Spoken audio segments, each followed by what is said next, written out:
I was asked the other day about what are sometimes called the esoteric titles of the major cards of the tarot deck.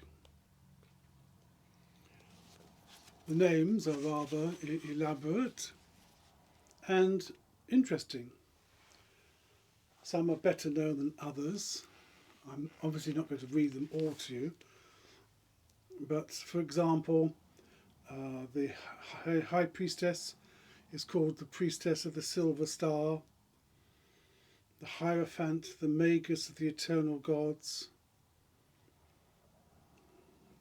the Strength, Daughter of the Flaming Sword, Leader of the Lion, the Wheel, Lords of the Forces of Life, the Moon, Ruler of Flux and Reflux, Child of the Sons of the Mighty, and the World, which is called the Great One of the Night of Time.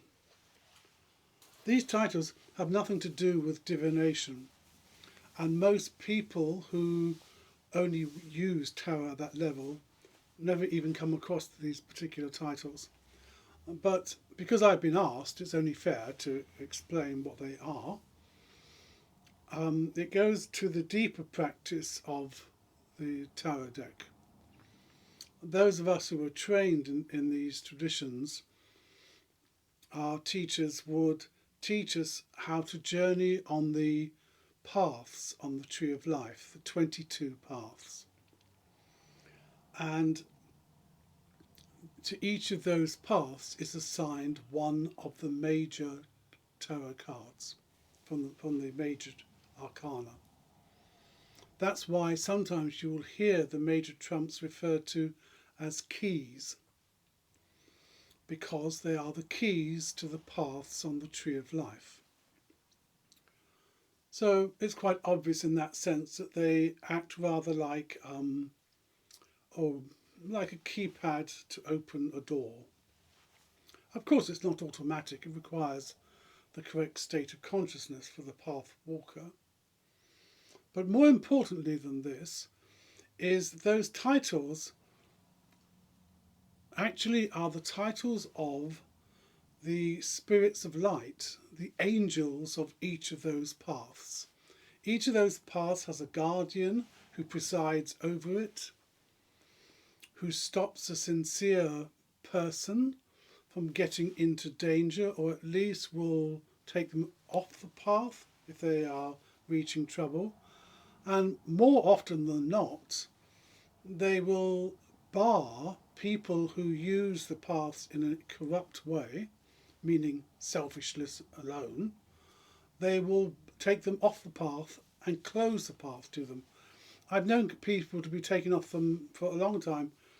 Only the other day I had an email from a person in Nigeria who at one stage I had consented to teach them how to journey the paths on the tree.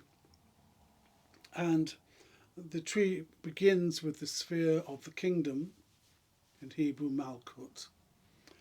And after a few months, he said to me, because I was mentoring him via Skype because he lived in Nigeria, he said to me how he couldn't get through the doorway anymore.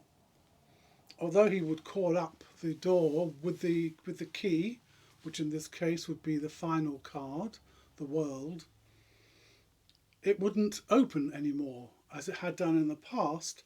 And in fact, there were sticky tar-like shadows around the path. Well, obviously this was a cause of concern, but I mean, it could have been that we were having an off day, or perhaps there was some psychological memory that was upsetting him, so one doesn't jump to conclusions. But I had to quietly speak to him several times, and finally it became clear that he had been using, or hoping to use, the place in the temple of the Tree of Life to be against his political opponents in the political scene of Nigeria. In other words, he was trying to use the sacredness of the magic to overcome his opposition. And of course, what happens, as I say, the guardians will then close that particular path. I hadn't heard from him for about 8 years until, I say, last week. And yet again, here we were, but he was really worried because he said that his political opponents were using dark magic against him. Well, that's a common accusation. But that no matter what techniques he used for defence, they fell flat. And he couldn't understand it. They'd always worked for him in the past. And could I be of any help?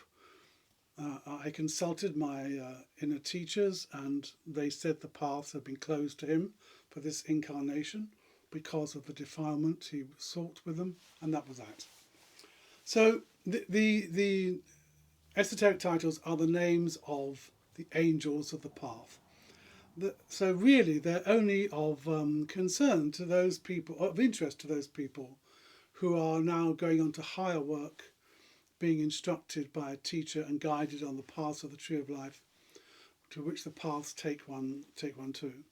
You've heard me say in the past sometimes that we refer to the cards of the tarot as the leaves on the tree of life. So there's the trunk of the great paths and the branches, and then there are the leaves. And as it says in the book of Revelation, the leaves of the tree are for the healing of the nations. It's how we restore ourselves to spiritual wholeness. It's how those in the mysteries come into working with the various inner teachers and masters and the angelics. So this is the purpose of the esoteric titles.